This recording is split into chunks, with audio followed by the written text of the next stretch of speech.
அதாவது கண்மணி, இதுதான் உளுந்து வடை. உளுந்து வடைக்கு என்ன பண்ணாக்க, உளுந்தை மிக்சிலேயே அரைச்சிக்கணும். எனக்கு கொஞ்சமாக வீட்டில் செய்கிறதுனால கிரைண்டரில் ஆட்டினா தண்ணி ஆகிடும்.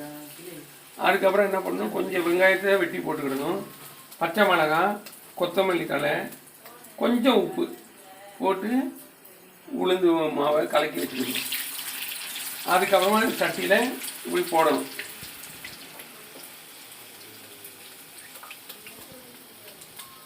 மாவு கரெக்டாக தண்ணி இல்லாமல் ஆட்டணும். தெரியாமல் தண்ணி ஆகிட்டுனாலும் பயப்பட வேண்டாம். என்ன பண்ணணும், கொஞ்சோண்டு வீட்டில் அரிசி மாவு தான் சேர்த்துக்கலாம். கொஞ்சமாக அரிசி மாவு சேர்த்து அந்த அளவுக்கு வச்சுக்கிடலாம். வதக்கிட்டா உளுந்த வடை.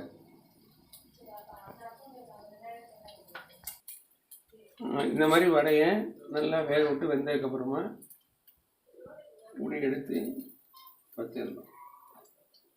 இதெல்லாம் வீட்டில் பிள்ளைங்க ஸ்கூல் போயிட்டு வரும்போது கெஸ்ட்டு வந்தாங்கன்னா இதெல்லாம் சீக்கிரமாக செய்யக்கூடியது, ஈஸியானது. எல்லோரும் விரும்பி சாப்பிடுவாங்க. தேங்காய் சட்னியும் வச்சு சாப்பிட்லாம், சும்மாவும் சாப்பிடலாம்.